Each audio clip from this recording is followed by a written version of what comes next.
আসসালামু আলাইকুম প্রিয় দর্শক, অন্য মঞ্চের আলাপচারিতায় আপনাদের সকলকে স্বাগত জানাচ্ছি। আসসালামু আলাইকুম। আওয়ামী লীগ সরকারের উপরে জনগণের বলেন সত্যি কথা এটা, এবং বিরোধী দল সে সময়কার বিএনপি, জামাতে ইসলামী, এখনকার সরকারি দল বিএনপি, জামাতে ইসলামী, তাদের সবার সবচেয়ে বড় অভিযোগটা হলো অন্যান্য ধরেন যে অনিয়ম দুর্নীতি বাংলাদেশের সরকারগুলো নিয়ে আমাদের আসলে অত আসার জায়গা তো নাই। ওই অনিয়ম দুর্নীতি এক সরকার যায় আরেক সরকার আসে, এটা ট্রেন্ডটা একরকমই থেকে যায়। কিন্তু সবচেয়ে বড় অভিযোগ আওয়ামী লীগের বিরুদ্ধে যে সে মানুষের ভোটাধিকারটা হরণ করে নিয়েছে। তো সেই যে আওয়ামী লীগের উপরে অভিযোগ, এই অভিযোগের একটা ছোট্ট ট্রায়াল, একটা মিনি ট্রায়াল, মিনি ভার্সন দেখা গেল সুপ্রিম কোর্ট বার অ্যাসোসিয়েশন নির্বাচনে। সুপ্রিম কোর্ট বার অ্যাসোসিয়েশন নির্বাচনে আওয়ামী লীগকে এবার বলা যায় বিএনপি তারা সেভাবে বাইরে রাখলো, এবং ফলাফল হলো দেশের সর্বোচ্চ আদালতের আইনজীবীদের এই পেশাজীবী সংগঠনটার নির্বাচনে 60% উপর আইনজীবী তারা তাদের ভোটাধিকার প্রয়োগ করেন। এটা একটা মেরে একটা নির্বাচন হয়েছে। সেই 18-24 এবং আপনার 14 সালে যে ধরনের নির্বাচন হয়েছে, 13 সালে যে ধরনের নির্বাচন হয়েছে, আবার সেই একই ধরনের নির্বাচনী আমেজ ছিল এই সুপ্রিম কোর্ট বার নির্বাচনে, আওয়ামী লীগ বিহীন এই নির্বাচনে। সেরকমই খবর যে সুপ্রিম কোর্ট বারের নির্বাচন, যে সুপ্রিম কোর্ট বারের নিরুত্তাপ ভোট অনিয়মের অভিযোগে আপনার জামাতপন্থী আইনজীবীদের বিক্ষোভ। আচ্ছা, কি হয়েছে? দেশের সর্বোচ্চ আদালতের আইনজীবীদের সংগঠন সুপ্রিম কোর্ট আইনজীবী সমিতির 26-27 সেশনের নির্বাচনের প্রথম দিনের ভোট গ্রহণ শেষ হয়েছে। তবে দিন জুড়ে ভোট কেন্দ্রে আইনজীবীদের উপস্থিতি ছিল বিগত বছরের তুলনায় কম। বুধবার সকাল 10টায় শুরু হওয়া ভোট গ্রহণ দুপুরে 1 ঘন্টা বিরতির পর বিকেল 5টা পর্যন্ত চলে। প্রথম দিনে ভোটাধিকার প্রয়োগ করেছেন 1771 আইনজীবী। একইভাবে বৃহস্পতিবারও যথাসময়ে ভোট গ্রহণ অনুষ্ঠিত হবে। হিসাব অনুযায়ী খেয়াল করেন, প্রথম দিনে ভোট পড়েছে 15.96%, 15%, 16%, 15.96, 16% ভোট পড়েছে। আওয়ামী সমর্থকদের অংশগ্রহণ ছাড়া এবার অনেকটাই নিরুত্তাপ ভোট গ্রহণ হচ্ছে। অন্যবারের তুলনায় ভোটার উপস্থিতি ও ভোট প্রদানের হারও কম। এবারের নির্বাচনে মোট 11,097 জন আইনজীবী ভোটাধিকার প্রয়োগ করতে পারবেন। 11,000 ভোটাধিকার ভোট প্রদান করতে পারবেন, 11,097 জন ভোট দিতে পারবেন। আর ভোট দিয়েছে প্রথম দিনে 1,771 জন। মানে চিন্তা করতে পারেন এই নির্বাচনে যারা বিজয়ী হবে তারা কোন মুখটা দেখাবে জাতির সামনে? মানে একটা লজ্জা লাগবে না যে 11,000-এর মধ্যে যদি 2,000 মানুষ ভোট দেয়, 9,000 মানুষ ভোটেই দিল না? এটা তো ইউনূসের সেই হানা ভোটের মতন অবস্থা। আওয়ামী সমর্থকদের অংশগ্রহণ ছাড়া এবার অনেকটাই নিরুত্তাপ ভোট গ্রহণ হয়েছে। হ্যাঁ, আচ্ছা, অন্যবারের তুলনায় ভোটার উপস্থিতি ও ভোট কম। মোট ভোটার ছিল 11,000। নির্বাচন পরিচালনার দায়িত্বে রয়েছেন অবসরপ্রাপ্ত বিচারপতি মিসবাউদ্দিন চৌধুরী নেতৃত্বাধীন নির্বাচন উপকমিটি। নির্বাচনে মাঠে রয়েছে 3টি প্যানেল। এগুলো হচ্ছে বিএনপি সমর্থিত জাতীয়তাবাদী আইনজীবী ঐক্য প্যানেল, জামাত সমর্থিত আইনজীবী ঐক্য প্যানেল এবং এনসিপি সমর্থিত লাল সবুজ প্যানেল। তবে আওয়ামীপন্থী আইনজীবীরা এবার নির্বাচনে অংশ নিতে পারেননি। সন্ত্রাসবিরোধী আইনের আওতায় দলীয় কার্যক্রম নিষিদ্ধ থাকার কারণে আওয়ামীপন্থী আইনজীবীদের প্রার্থী হওয়ার সুযোগ দেওয়া হয়নি বলে জানিয়েছেন নির্বাচন সংশ্লিষ্টরা। সমিতির বিশেষ সাধারণ সভায় সিদ্ধান্ত অনুযায়ী তাদের জমা দেওয়া মনোনয়নপত্র বাতিল করা হয়। আওয়ামীপন্থী আইনজীবীদের অভিযোগ, সুপ্রিম কোর্ট বারের গঠনতন্ত্র ও প্রচলিত নিয়ম ভঙ্গ করে যাচাই বাছাই ছাড়াই তাদের 42 জন প্রার্থীকে নির্বাচন থেকে বাদ দেওয়া হয়েছে। তাদের দাবি এই সিদ্ধান্ত অসাংবিধানিক এবং ন্যায় বিচার পরিপন্থী। এদিকে বিকালে ভোট চলাকালে অনিয়মের অভিযোগ তুলে, এর মধ্যে অনিয়ম, 11,000-এর মধ্যে ভোট দিচ্ছে 1,000, তার মধ্যে আবার অনিয়ম।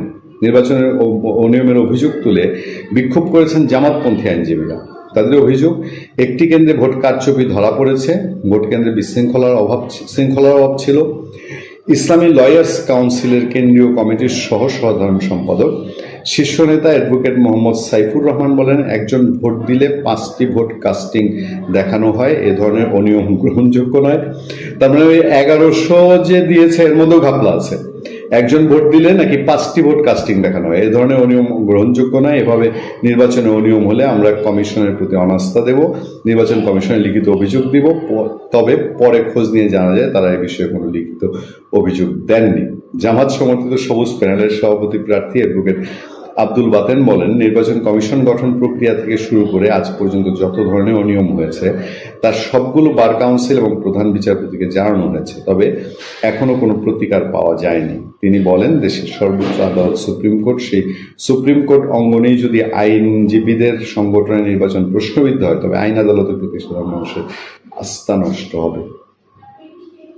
আইন আদালতের প্রতি মানুষের আস্থা নষ্ট হতে পারে। তাই নির্বাচন কমিশন সহ সংশ্লিষ্ট সবার নৈতিক দায়িত্ব সুপ্রিম কোর্ট বার অ্যাসোসিয়েশন নির্বাচনকে সব ধরনের প্রশ্নবিদ্ধতার মধ্যে রাখা। আপনারা বলেন তো দেখি, একটা পেশাজীবী সংগঠন, সেখানে আওয়ামী লীগ কোনো এন্ডোর্স করে না। এখানে যে প্যানেল দেওয়া হয়, আওয়ামী লীগ দলীয় পেটে তো আর কোনো চিঠি দিয়ে প্রার্থিতা ঘোষণা করে না। বিএনপি যারা ইলেকশন করেছে, বিএনপি তো দলীয় পেটে কোনো প্রার্থিতা ঘোষণা করেনি।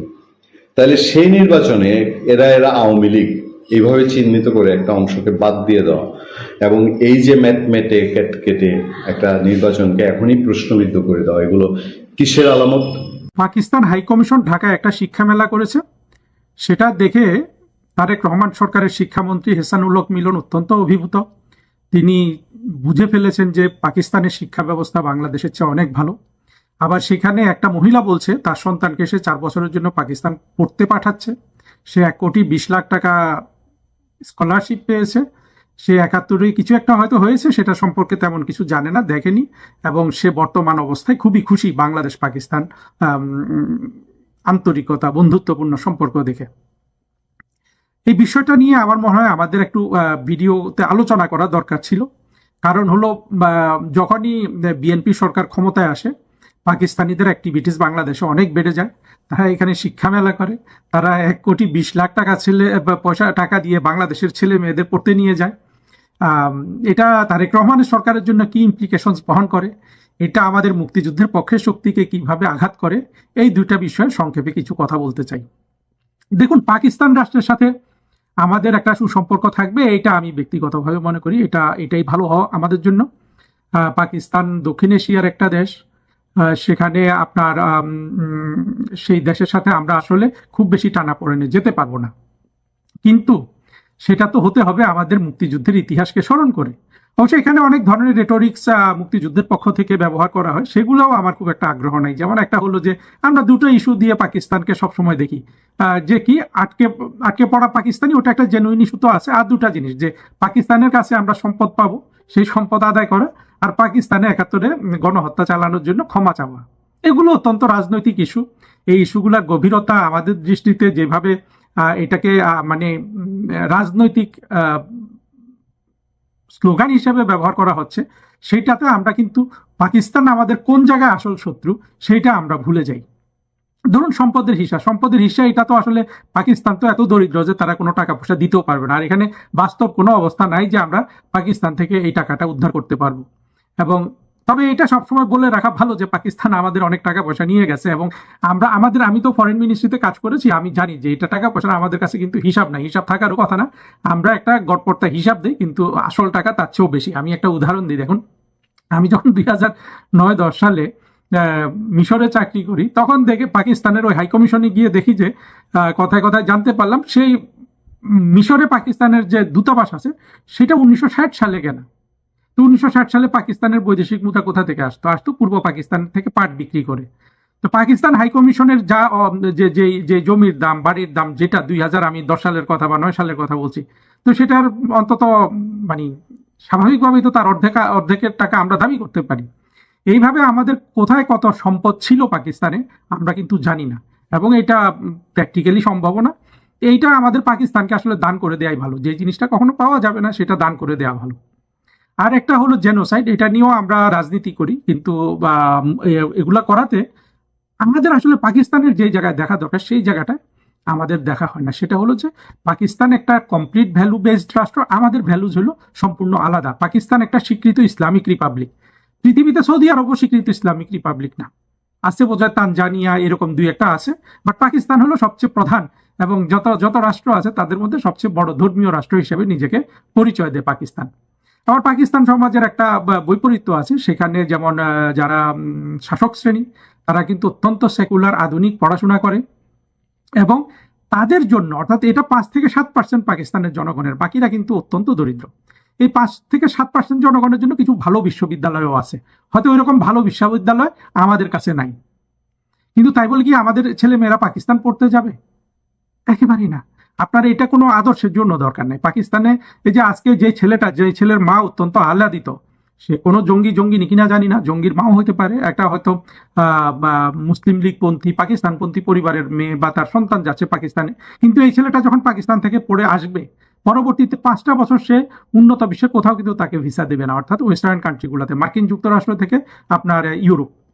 আমরা অনেকেই এটা জানি না, এমনকি ডিপ্লোম্যাটিক পাসপোর্টে পর্যন্ত আপনাকে মার্কিন যুক্তরাষ্ট্র ভিসা দেয় না যদি আপনি 5 বছর বা 3 বছর, গত 3 বছর 1.5 বছর এক ক্রাইটেরিয়া ভাগ করে আপনি যদি পাকিস্তান সফর করেন, এমনকি অফিসিয়াল পাসপোর্ট নিয়ে সফর করলেও ভিসা দিবে না, ডিপ্লোম্যাটিক পাসপোর্ট নিয়েও সফর করলেও ভিসা দিবে না। আপনি যদি একটা ডিপ্লোম্যাটিক পাসপোর্ট হোল্ডার হন, আপনি ধরেন গত 3 বছর পাকিস্তান ভিজিট করেছেন, এরপরে যুক্তরাষ্ট্র আপনাকে সাথে সাথে ভিসা দিবে যদি আপনি আপনার ওই ডিপ্লোম্যাট হিসাবে যুক্তরাষ্ট্রে আপনাকে পদায়ন করা হয়। অন্য কোনো কারণে যুক্তরাষ্ট্র যেতে চাইলে আপনি পাকিস্তান ভিজিট করার কারণে আপনাকে ভিসা দিবে না। এটা আমরা ইউনুসের সময়ও দেখেছি। ইউনুসের সময় কি করেছে? ইউনুস তো মার্কিন যুক্তরাষ্ট্রের লোক, আমরা জানি। ইউনুস বলেছে যে এখন বিভিন্ন দেশ আসবে আমাদের তরুণদের নিতে, তারপরে দেখা গেছে যে বিভিন্ন ওয়েস্টার্ন কান্ট্রিগুলা এই বাংলাদেশের ছেলে মেয়েদের জন্য ভিসা বন্ধ করে দিয়েছে। আপনি জঙ্গি মৌলবাদী শক্তিকে যতই আপনি লালন পালন করেন, পশ্চিমা শক্তিগুলা যতই তাদের বন্ধু হোক, কিন্তু তারা যে জঙ্গিবাদকে যেভাবে আপনার কঠোরভাবে আপনার দেখে, যে নিন্দার চোখে দেখে, যে ঘৃণার চোখে দেখে, এবং যেটা আমি মনে করি যে সম্পূর্ণরূপে আপনার একেবারে ফেয়ার একটা জিনিস, সেটা থেকে কিন্তু বাংলাদেশ বাঁচতে পারবে না। ইউনুস কিন্তু বাংলাদেশকে সেই বিপদে ঢুকিয়ে দিয়ে গেছে। এখন তারেক রহমানের সরকার এই পাকিস্তানিদেরকে ডেকে এনে বাঙালি ছেলে মেয়েগুলাকে আবার পাকিস্তানে পাঠিয়ে এদেরও ভবিষ্যৎ কিন্তু নষ্ট করে দিচ্ছে। এরা কিন্তু এই পাকিস্তানেই পৌঁছতে হবে, নাইলে বাংলাদেশে। অর্থাৎ একটা ছেলে যদি গ্রাজুয়েশন করার পরে 5 বছর যদি সে আমেরিকা ইউরোপ যেতে না পারে, তার তো আর ওইসব দেশে গিয়ে ক্যারিয়ার বিল্ড আপের কোনো আর স্কোপ থাকবে না। ওইটা কিন্তু কেউ দেখছে না। এখন দেখছে যে পাকিস্তান একটা অনেক এঙ্গেজমেন্ট করছে, এবং সেটার জন্য মানুষ খুশি হয়ে গেছে। আর আগে থেকেই তো 71-এর পরাজিত শক্তির প্রভাবের কারণে সমাজে পাকিস্তানিগুলা, বাংলাদেশের মানুষ পাকিস্তানকে অত্যন্ত ভালোবাসে। আর পাকিস্তানও কিন্তু বিএনপি সরকার ক্ষমতায় আসলে এই সুযোগগুলা গ্রহণ করে, যেটা ইউনুসের পদ থেকে করতেছে। আমি সর্বশেষ 2002-3 সালে দেখেছিলাম, 2003 সালে একবার পাকিস্তানের ফরেন সেক্রেটারি ঢাকায় আসলো, তারপরে পাকিস্তানের ফরেন মিনিস্টার একবার ঢাকায় আসলো, পাকিস্তানের প্রেসিডেন্টের আগে 2001 সালে ঢাকায় এসেছিলেন পারভেজ মোশাররফ। আমি ফরেন মিনিস্ট্রিতে তখন সাউথ এশিয়া ডেস্কের অ্যাসিস্ট্যান্ট সেক্রেটারি ছিলাম, এবং দেখেছি যেইভাবে বাংলাদেশের মন্ত্রী মোরশেদ খান, পররাষ্ট্র সচিব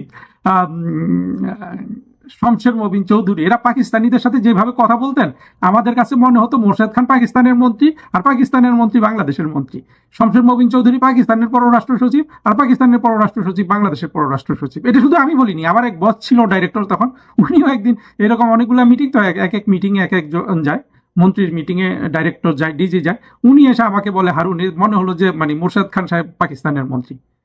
চিন্তা করেন এই পরিমাণ ভালোবাসা পাকিস্তানের প্রতি আমাদের বিএনপি সরকার বলুন, জামাত তো আছে। আর পাকিস্তানে কারা পড়তে যায়? আমার আরেকটা স্মৃতি মনে পড়ে, এই 2002-3 সালেরই হবে, আফগানিস্তান থেকে 15-16 জনের একটা পলিটিক্যাল ডেলিগেশন আসছিল। আমি সাউথ এশিয়া ডেস্কের অ্যাসিস্ট্যান্ট সেক্রেটারি হিসাবে ওদেরকে এই বিমানবন্দরে গেলাম রিসিভ করতে। ওইখানে গিয়ে দেখি তখনকার শিল্পমন্ত্রী মতিউর রহমান নিজামী বসে আছেন।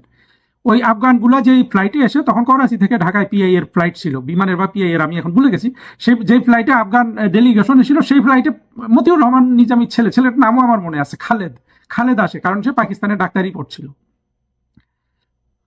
আমাদের এই দুর্ভাগ্যটা আমরা মাঝখানে কেটে উঠেছিলাম, অর্থাৎ পাকিস্তানের সাথে যে আমাদের একটা স্বাতন্ত্র্য রাখা দরকার, সেটা আমরা রাখতে পারিনি। আর পাকিস্তান দেখেন এগুলা করে তারা কি প্রমাণ করতে চায়? তারা প্রমাণ করতে চায় যে পূর্ব পাকিস্তান এখনো তাদের আওতায় আছে, এই দেশের মানুষগুলো তাদের ছোট ভাই, তারা একটা প্যাট্রোনাইজিং দৃষ্টিতে দেখে, অথচ তাদের কিন্তু চাল চুলা কিচ্ছু নাই। আমি এই ভিডিওটা করার আগে পাকিস্তানের অর্থনীতি দেখছিলাম, বাংলাদেশের অর্থনীতি 2009 থেকে 2024 সাল পর্যন্ত, যে সময়টা প্রধানমন্ত্রী শেখ হাসিনা বাংলাদেশের ক্ষমতায় ছিলেন, সেই সময় পাকিস্তানের গড় জিডিপি, অর্থাৎ এই আপনার 2009 থেকে 24 পর্যন্ত 16 বছর, পাকিস্তানের জিডিপির প্রবৃদ্ধি ছিল 3.5% গড়ে, বাংলাদেশের ছিল 6.5%।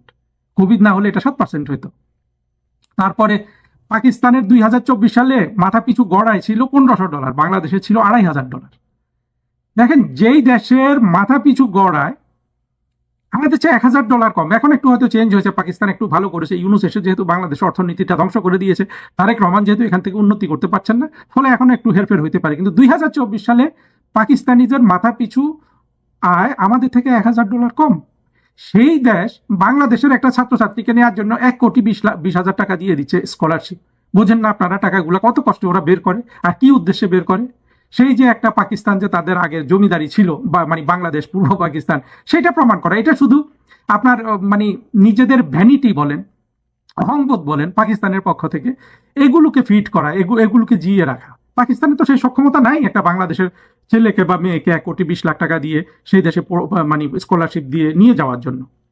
অথচ পাকিস্তান কিন্তু সেটা করেই যায়। কারণ হলো পাকিস্তান ভুলতে পারে না, তারা এখনো হয়তো আশা করে মনে মনে যে, এবং সেটার বাস্তবতাও আছে যে 2024 সালে জঙ্গি উত্থানের পর বাংলাদেশ তো পাকিস্তানের সাথে মিশে যেতে চেয়েছে, এবং বাংলাদেশে যারা আত্মঘাতী জঙ্গি, যারা বাংলাদেশে জঙ্গি উত্থান করেছে, তারা তো চায় যে পূর্ব পাকিস্তান হয়ে যাক অথবা পাকিস্তানের সাথে আমরা মিশে যাই। কিন্তু বাস্তবতা কি তা বলে? বাংলাদেশের মানুষ আর কোনো কারণে না হোক, পাকিস্তান যে অর্থনৈতিকভাবে একটা দেউলিয়া রাষ্ট্র, এই জন্য হলো তারা একটু ভয় পাবে না পাকিস্তানের সাথে একীভূত হতে। হ্যাঁ, আমি জানি অনেকে ভয় পাবে না, কিন্তু পরিস্থিতি যেই দিকে যাচ্ছে ইউনূসের এবং তারেক রহমানের সরকারের পরে, এরা কিন্তু ভয় পেতে শুরু করবে। এই দুরবস্থায় পাকিস্তান এত টাকা পয়সা বাংলাদেশের জন্য খরচ করতেছে শুধু তাদের অহংকারের জন্য যে তাদের দেশটা আমরা ভেঙে আমরা স্বাধীন হয়ে গেছি। তারেক রহমানের সরকারের জন্য এই অবস্থা কি দাঁড়াবে? তারেক রহমানের সরকারের জন্য যেটা দাঁড়াচ্ছে সেটা আমার কাছে পরিষ্কার হয়ে গেছে, যে আমরা যেটা আশা করেছিলাম যে তারেক রহমান সরকার হয়তো এবার মুক্তিযুদ্ধের বিষয়টাকে একটু গুরুত্ব দিবেন, তিনি সমাজের জঙ্গি মৌলবাদী শ্রেণী থেকে পৃথক থাকবেন, কিংবা পাকিস্তানের সাথে তিনি একটা, হ্যাঁ পাকিস্তানের সাথে কিন্তু আমি ভালো সম্পর্ক চাই, আমাদের সেটা দরকার আছে, সেইটা তিনি করতে পারেন একটা একটা নিরাপদ দূরত্ব থেকে। সেটা না করে উনি ওনার 2001-06 সরকার যেভাবে পাকিস্তানিদের সাথে বিভিন্ন ইন্টারাকশন করতো, বর্তমানে পাকিস্তান তাই করছে। পাকিস্তান তাদের সবচেয়ে ভালো একটা ডিপ্লোম্যাটকে পাকিস্তান বাংলাদেশে হাই কমিশনার করে পাঠিয়েছে। পাকিস্তানের স্বার্থ আছে সেখানে, কারণ তারা এখানে তাদের পূর্ব পাকিস্তান ফেরত পেতে চায়, এই জন্য তারা খুব বিনিয়োগ করছে টাকা কড়ি। নিজেদের পেটে খাবার নাই, কিন্তু তারা এই বাংলাদেশে অর্থ বিনিয়োগ করতেছে। আরো তো কোন দিকে গোয়েন্দা ক্ষেত্রে বা সন্ত্রাসবাদের ক্ষেত্রে কত টাকা বিনিয়োগ করছে আমরা কিন্তু সেটা জানি না। কিন্তু যেই চেহারাটা তারেক রহমান সরকারের দেখা যাচ্ছে, যে তারেক রহমান সরকার যেটা ছিল 2001-06 সাল পর্যন্ত, আপনার সেখানে যে যে গ্রেনেড হামলা, বোমা হামলা, 64-র মধ্যে 63 জেলায় বোমা হামলা, মৌলবাদীদের যেভাবে উত্থান, এগুলো কোনোটা ঠেকানোর কোনো আগ্রহ তারেক রহমানের আছে বলে আমার মনে হয় না। কিন্তু তারেক রহমান যদি চেঞ্জ হতেন, তাহলে তো তার অত একটা ভালো ভবিষ্যৎ তার জন্য অপেক্ষা করতেও পারতো। কিন্তু তারেক রহমান যেহেতু 2001-06 স্টাইলেই চলে গেছেন, এবং এখন তো তিনি একচ্ছত্র ক্ষমতার অধিকারী, এবং তার দলে 2001-06 পর্যন্ত যেই ধরনের আপনার বলবো যে ওয়াইজ লোকজন ছিলেন, তাদের সংখ্যা তো এখন আরো অনেক কমে গেছে। তখন তো মোর্শেদ খানের মতো একজন বুদ্ধিমান মানুষ পররাষ্ট্রমন্ত্রী ছিলেন। এখন পররাষ্ট্রমন্ত্রী খলিল সাহেব আছেন, উনি হয়তো আরো বুদ্ধিমান, কিন্তু তার সাথে তো এই যে এই ছেলেটা আছে, এই যে তার পররাষ্ট্র উপদেষ্টা, যেটাকে দেখে যে মনে হয় যে এইরকম যদি কারো উপদেষ্টা থাকে, তাহলে সে প্রধানমন্ত্রী তো আসলে তার বিপর্যয় ঠেকানোর মতো আর কাউকে লাগবে না। এই ধরনের 2-4টা উপদেষ্টাই তো যথেষ্ট। তো তারেক রহমানের ক্ষেত্রে আমি যেটা বলবো যে আসলে নিয়তি মানুষ চেঞ্জ করতে পারে না। আমি যতই তারেক রহমানের শুভাকাঙ্ক্ষী হই কেন, উনি নিজেই তার শুভাকাঙ্ক্ষী নন। এবং পাকিস্তানকে এত মানে যে এত পাকিস্তানের সাথে ওনারা মিশছেন, আশাও করেন, ওনাদের যারা বুদ্ধিজীবী তারা তো বলে যে ওই যে শাহিদুজ্জামান যে নৌকায় করে পাকিস্তান থেকে অ্যাটম বোমা এনে বসিয়ে রাখলে ইন্ডিয়া ঠান্ডা হয়ে যাবে, এই ধরনের বুদ্ধি বিবেচনার মাধ্যমে তারেক রহমানের সরকার চলছেন। আর যেটা হচ্ছে তারেক রহমানের জন্য সেটা হলো যে বাংলাদেশের মানুষের প্রকৃত যেই সমস্যাগুলো, যে হামে শিশু মারা যাচ্ছে, তারপরে মানুষের অর্থনৈতিক সমস্যা, ভবিষ্যৎ কি হবে, এগুলা নিয়ে তারেক রহমানের কোনো মাথা ব্যথা আছে বলে মনে হচ্ছে না। ওনার প্রতিদিনই একটা পাবলিক রিলেশনস ভিডিও বের হয়। আজকে উনি ঢাকা বিশ্ববিদ্যালয়ে হাঁটছেন, কালকে গাড়ি চালাচ্ছেন, পরশু তাকে ডেকে এনে খানা খাচ্ছেন, এবং তিনি যথারীতি পাকিস্তানের সাথে সবচেয়ে গভীর সম্পর্ক রচনা করছেন। এবং এখানে আমি সুস্পষ্টভাবে 2001-06 দেখতে পাচ্ছি, যেখানে ভারতের উত্তর পূর্বাঞ্চলীয় রাষ্ট্রগুলোকে আপনার বাংলাদেশের মধ্য দিয়ে অস্ত্র চোরাচালান করে অস্থির করার চেষ্টা করা হচ্ছিল। সেই জিনিসগুলো থেকে তারেক রহমান সরকার নিজেকে দূরে দাঁড় করাতে পারবেন, এইটা এখন আর আমার কাছে মনে হচ্ছে না। তো তারেক রহমান নিশ্চিতভাবে অদৃষ্টবাদী হয়ে গেছেন, না হলে তো এটা কোনো মানে কমন সেন্স বলে না যে উনি উনি যদি দীর্ঘমেয়াদ অন্তত ওনার সরকারের মেয়াদটা পূরণ করতে চান, তাহলে এগুলা প্রত্যেকটা তো এক একটা ওনার জন্য আত্মঘাতী সিদ্ধান্ত হচ্ছে। আত্মঘাতী সিদ্ধান্ত এই জন্য হচ্ছে যে পাকিস্তানিরা এখানে ডিস্টাবিলাইজ করার চেষ্টা করার যথেষ্ট কারণ আছে। কারণ হলো এটা একটা ফোর্স, এই ফোর্সটাকে কোনোভাবে আটকে রাখা যায় না। জঙ্গিবাদ একটা ফোর্স, সেই ফোর্সটাকে কোনোভাবে আটকে রাখা যায় না যদি না বাংলাদেশে মুক্তিযুদ্ধের পক্ষে শক্তি ক্ষমতায় থাকে, যেটা শেখ হাসিনার আমলে ছিল। তখন জঙ্গিবাদ নিয়ন্ত্রণে ছিল এবং পাকিস্তান যথেষ্ট একেবারে আমাদের জন্য যতটুকু নিরাপদ দূরত্বে থাকার দরকার ততটুকু নিরাপদ দূরত্বে থাকার থেকেছে। ফলে আমাদের অর্থনৈতিক উন্নয়ন হয়েছে। এখন আমাদের কোনো অর্থনৈতিক উন্নয়ন নাই। আমরা আবার অর্থনীতিতে 2001 থেকে 6 সালে ফিরে গেছি এবং পাকিস্তানের সাথে আমাদের ঘনিষ্ঠতা, আমাদের আন্তরিকতাও 2001 থেকে 6 সালের সাথে ফিরিয়ে গেছি। এবং এই ফিরে যাওয়ার কারণে পাকিস্তান আমাদেরকে যেই ছোট ভাই হিসাবে দেখতো, যে প্যাট্রোনাইজিং চোখে দেখতো, মাঝখানে শেখ হাসিনা সরকারের সময় আমরা যেমন তাদেরকে প্যাট্রোনাইজিং চোখে দেখা শুরু করেছিলাম, আমরা সেই সুযোগ থেকে বঞ্চিত হয়েছি গেলাম। আপনাদের নিশ্চয়ই মনে আছে যে 2-3 বছর আগেও পাকিস্তানিরা টিভি টক শোতে বলতো, ইমরান খান একবার বলেছিল যে আমি পাকিস্তানকে সুইজারল্যান্ড বানাবো। টক শোতে বহু বুদ্ধিজীবী বলেছে যে আমাদেরকে সুইজারল্যান্ড বানানোর দরকার নাই, আমাদেরকে বাংলাদেশ বানিয়ে দাও। এখন বাংলাদেশের জঙ্গি মৌলবাদী শ্রেণীর মতো আমাদেরকে হয়তো বলতে হবে যে না, আমাদেরকে আর ওই শেখ হাসিনার সময় বলা হতো যে দেশ সিঙ্গাপুর হবে, সিঙ্গাপুরের মধ্যে আশা নেই।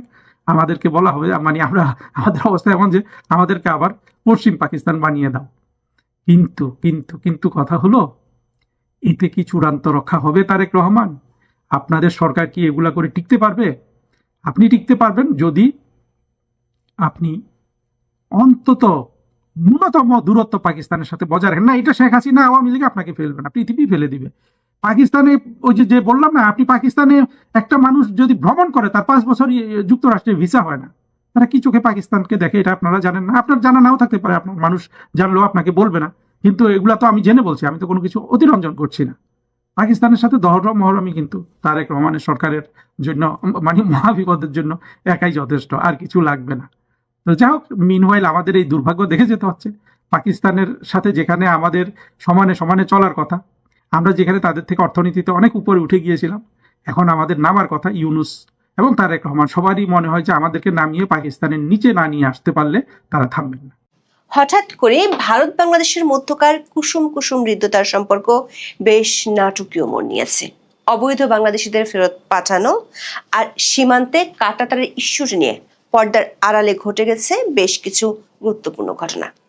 এরই মধ্যে ভারত কূটনৈতিক নোট ভার্বালে বিষয়টি কোর ইস্যু বলে চিহ্নিত করেছে, যেটি অন্তর্বর্তী সরকারের আমলেও দেশটি করেনি। কূটনৈতিক সূত্রগুলো বলছে কোর ইস্যু শব্দটি এখন দুই দেশের মধ্যে একটি গভীর মনস্তাত্ত্বিক ও প্রশাসনিক লড়াইয়ের কেন্দ্রবিন্দুতে পরিণত হয়েছে। কারণ কোর ইস্যু কূটনৈতিকভাবে তখনই বলা হয় যখন ওই ইস্যুটির সমাধান না হওয়া পর্যন্ত অন্য কোনো ইস্যু নিয়ে আলোচনা করতে চায় না সংশ্লিষ্ট দেশটি। সীমান্ত ইস্যু নিয়ে উত্তেজনার মধ্যে পাকিস্তানের সাথে চুক্তি আর চীনের সাথে তিস্তা নিয়ে বাংলাদেশের আলোচনার পর ভারত বাংলাদেশ সীমান্তে দেশটির সামরিক তৎপরতা আরও শক্ত করার খবর পাওয়া যাচ্ছে। ভারতীয় সীমান্তরক্ষী বাহিনী BSF smart border observation and monitoring সিস্টেমের অধীনে সীমান্তে নজরদারি বাড়াতে হ্যারন টিপি ড্রোন মোতায়েন করেছে। বিএসএফ জওয়ানদের 5,000 বোর্ডিয়ন ক্যামেরা দেওয়া হয়েছে। এর মধ্যে ভারতের শিলিগুড়ি করিডোর ঘেঁষে বাংলাদেশ সীমান্তের কাছাকাছি 3টি সামরিক গ্যারিসনে শক্তি বাড়ানোর সিদ্ধান্ত নিয়েছে ভারত। সূত্রগুলো বলছে সীমান্তে এক্সারসাইজ তিস্তা প্রহার এবং এক্সারসাইজ ত্রিশূলের মতো বড় ধরনের সামরিক মহড়া খুব শিগগিরই আবার শুরু করতে পারে ভারতীয় প্রতিরক্ষা বাহিনী। গত মাসের শেষ দিকে ভারতীয় সংবাদ মাধ্যম এবিপি লাইভে আসামের মুখ্যমন্ত্রী হেমন্ত বিশ্ব শর্মাকে জিজ্ঞেস করা হয়েছিল সন্দেহভাজন অবৈধ অনুপ্রবেশকারী বাংলাদেশিদের যথাযথ প্রক্রিয়ার মাধ্যমে বাংলাদেশে হস্তান্তর করা হবে কিনা। তার জবাবে আসামের মুখ্যমন্ত্রী বলেছিলেন ভারতের পররাষ্ট্র মন্ত্রণালয়ের মাধ্যমে তা করা কঠিন, তাই তারা রাত নামা পর্যন্ত অপেক্ষা করেন এবং যখন সীমান্তরক্ষী বাহিনীর কোনো সদস্য উপস্থিত থাকেন না তখন অন্ধকারের আড়ালে তাদের সীমান্ত পেরিয়ে ঠেলে দেন। এই বক্তব্যের পর ঢাকায় ভারতের ভারপ্রাপ্ত হাই কমিশনার পাওয়ান বরেকে গত 30 এপ্রিল পররাষ্ট্র মন্ত্রণালয় তলব করে এ বিষয়ে একটি প্রতিবাদপত্র তুলে দেওয়া হয়। বাংলাদেশে বিএনপি সরকারের আমলে এটি ছিল প্রথম আনুষ্ঠানিক প্রতিবাদ।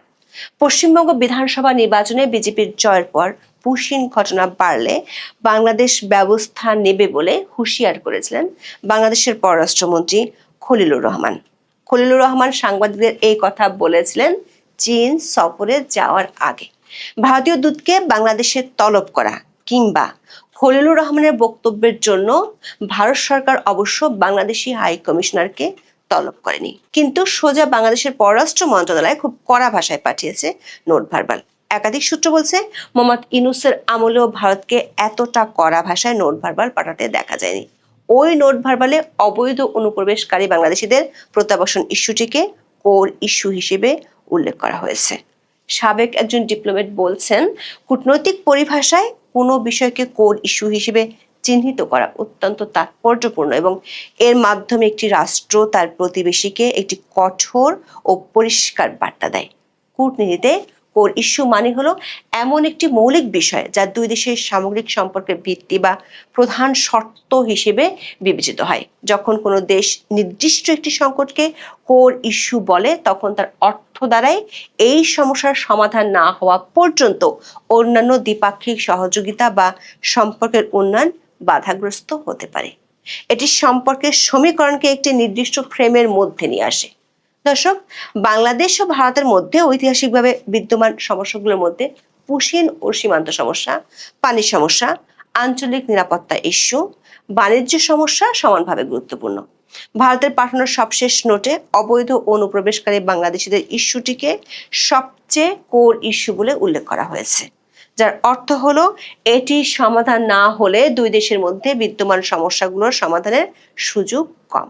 সূত্রগুলো বলছে, পাকিস্তানের সাথে বিদ্যমান সমস্যাগুলো নিয়ে ভারত যখন নোট ভার্বাল পাঠায়, সেখানেও অতীতে কোর ইস্যু লেখা হয়নি। সবশেষ প্রেস ব্রিফিংয়ে ভারতের পররাষ্ট্র মন্ত্রণালয়ের মুখপাত্র রণধীর জয়সওয়াল বিষয়টি যে ভারতের অগ্রাধিকার সেটি বলেছেন। ভারতের পররাষ্ট্র মন্ত্রণালয় থেকে বাংলাদেশের পররাষ্ট্র মন্ত্রণালয়ে পাঠানো দলিলে দাবি করা হয়েছে, 2020 সালের সেপ্টেম্বর থেকে ভারত সরকার বাংলাদেশিদের জাতীয়তা যাচাই এবং প্রত্যাবাসনের জন্য নিরবিচ্ছিন্নভাবে চেষ্টা চালিয়ে যাচ্ছে। ভারতের পক্ষ থেকে এই সময়ের মধ্যে মোট 1137টি নোট ভার্বাল পাঠানো হয়েছে আর কনসোলিডেটেড রিমাইন্ডার পাঠানো হয়েছে 456টি। ভারতের দাবি অনুযায়ী 2862 জনের অমীমাংসিত ভেরিফিকেশন কেস আছে।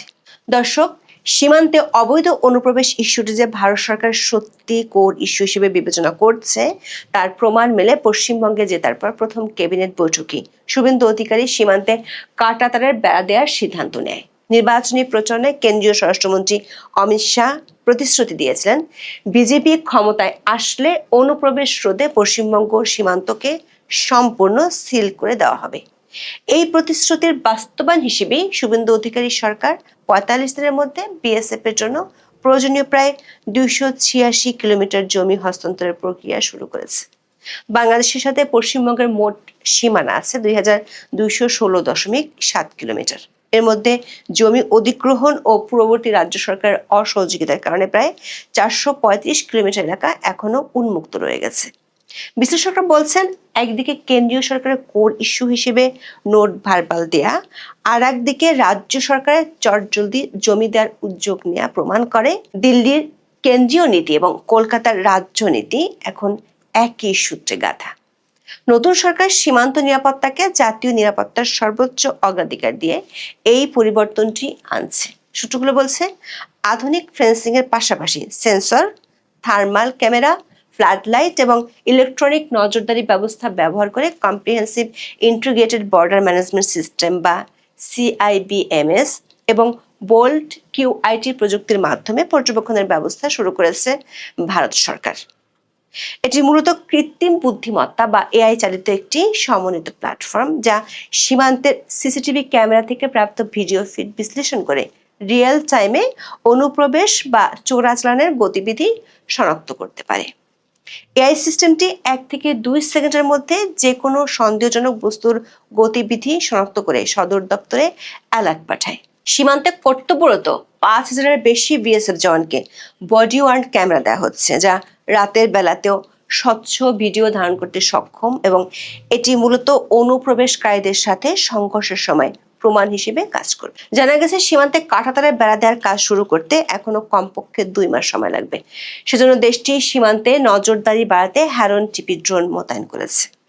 এছাড়া সীমান্ত অঞ্চলে ড্রোনের মাধ্যমে অস্ত্র বা মাদক সরবরাহ ঠেকানোর জন্য বিএসএফ একটি বিশেষ ড্রোন ওয়ারফেয়ার স্কুল স্থাপন করেছে, যেখানে অ্যান্টি ড্রোন প্রযুক্তি এবং জ্যামিং সিস্টেমের প্রশিক্ষণ দেওয়া হয়। কূটনৈতিক সূত্রগুলো বলছে, ভারতের প্রতিরক্ষা নীতি নির্ধারকরা এখন বাংলাদেশ সীমান্তকে কেবল চোরাচালান বা অনুপ্রবেশ প্রতিরোধের ক্ষেত্র হিসেবে দেখছে না, বরং একে একটি সক্রিয় সামরিক ফ্রন্ট হিসেবে বিবেচনা করছেন, যার কেন্দ্রে রয়েছে ভারতের সবচেয়ে নাজুক ভৌগোলিক অঞ্চল শিলিগুড়ি করিডোর বা চিকেন স্নেক।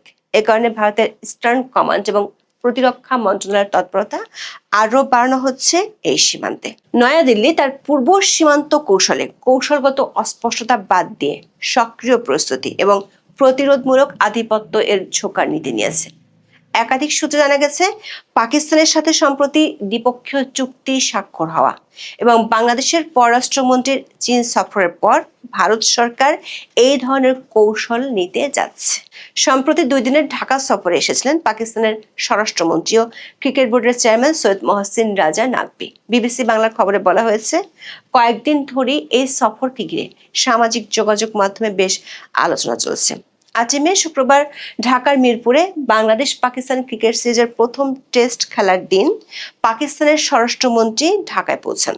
ওই দিনে বিকেলে ঢাকায় একটি 5-তারা হোটেলে পাকিস্তানের স্বরাষ্ট্রমন্ত্রীর সঙ্গে সাক্ষাৎ করেন বাংলাদেশের স্বরাষ্ট্রমন্ত্রী সালাউদ্দিন আহমেদ এবং পরদিন পররাষ্ট্র প্রতিমন্ত্রী শামা ওবায়দ। এই সময় 2 দেশের মধ্যে মাদকদ্রব্য ও সাইকোট্রপিক উপাদানের অবৈধ পাচার এবং অপব্যবহার রোধে একটি সমঝোতা স্মারক বা এমওইউ স্বাক্ষরিত হয়। তবে সামাজিক মাধ্যমের নানা আলোচনায় বলা হচ্ছে, এটি আসলে গোয়েন্দা তথ্য আদান প্রদানের চুক্তি। পাকিস্তান ও বাংলাদেশের মধ্যে ল্যান্ড বর্ডার না থাকায় মাদক পাচার রোধের চুক্তি হওয়া নিয়ে অনেকে বিস্ময় প্রকাশ করেছে। আবার বাংলাদেশের পররাষ্ট্রমন্ত্রী খলিলুর রহমানের চীন সফরের পর থেকে বাংলাদেশের তিস্তা ব্যারেজ প্রকল্পের বিষয়টি আলোচনায় উঠে এসেছে। আনন্দবাজার পত্রিকার খবরে বলা হয়েছে, তিস্তা প্রকল্পও ভাবাচ্ছে চীন। ওই খবরে বলা হয়েছে, খলিলুর রহমানের সঙ্গে সম্প্রতি চীনের পররাষ্ট্রমন্ত্রী ওয়াং এর বৈঠকে সবচেয়ে উল্লেখযোগ্য বিষয় ছিল তিস্তা প্রকল্প। তিস্তা নিয়ে যে পরিকল্পনা বাংলাদেশ নিয়েছে সেটির নাম দেওয়া হয়েছে comprehensive management and restoration of Teesta river project. বিশ্লেষকদের ধারণা, বাংলাদেশের সীমান্ত ঘেঁষে ভারতের সেনা তৎপরতা বাড়ানোর কৌশলের পেছনে এই দুটি ঘটনার ভূমিকা আছে। কারণ তিস্তা প্রকল্পটি বাংলাদেশের যেখানে হওয়ার কথা সেটি ভারতের শিলিগুড়ি করিডোরের কাছাকাছি। ভারতের সামরিক কৌশলের সবচেয়ে গুরুত্বপূর্ণ স্পর্শকাতর বিন্দু হলো 22 কিলোমিটার প্রশস্ত এই শিলিগুড়ি করিডোর। নেপাল, ভুটান, চীন এবং বাংলাদেশের মাঝে স্যান্ডউইচ হয়ে থাকা এই সংকীর্ণ ভূখণ্ডটি ভারতের মূল ভূখণ্ডের সাথে উত্তর পূর্বাঞ্চলের 7টি রাজ্যের একমাত্র সংযোগকারী পথ।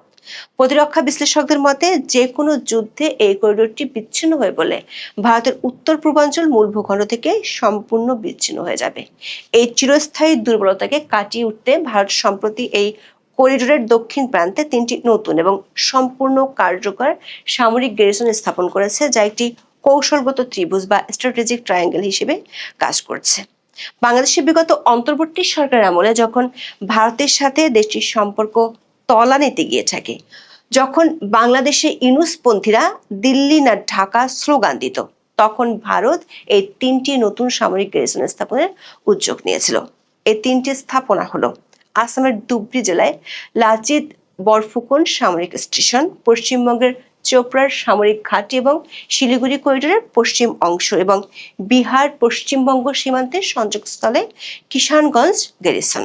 এর মধ্যে পশ্চিমবঙ্গের চোপড়ার ঘাঁটিটি ভারতের জন্য কৌশলগত দিক থেকে অত্যন্ত সংবেদনশীল। এটি শিলিগুড়ি করিডোরের সবচেয়ে সংকীর্ণ অংশের কাছে অবস্থিত এবং বাংলাদেশ সীমান্ত থেকে এর দূরত্ব 1 কিলোমিটারেরও কম। বাংলাদেশের পঞ্চগড় জেলার তেঁতুলিয়ার বিপরীতে আছে এই ঘাঁটিটি।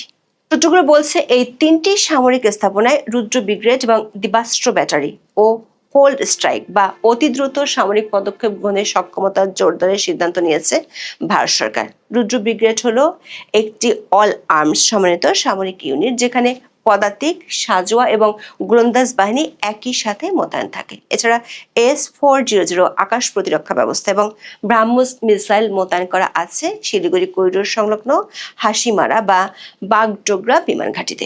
বাংলাদেশে ইউনূস আমলে যখন ভারতের সাথে উত্তেজনা বিরাজ করছিল, তখন 2025 সালের মে মাসে উত্তরবঙ্গ ও সিকিম সেক্টরে ভারতীয় সেনাবাহিনী এক্সারসাইজ তিস্তা প্রহার এবং অক্টোবর-নভেম্বরে এক্সারসাইজ ত্রিশূল পরিচালনা করেছিল।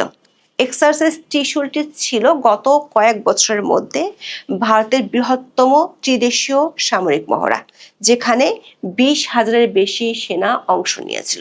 সূত্রগুলো বলছে ভারত সরকার একইভাবে আরো কয়েকটি মহড়া শিগগিরই করতে পারে।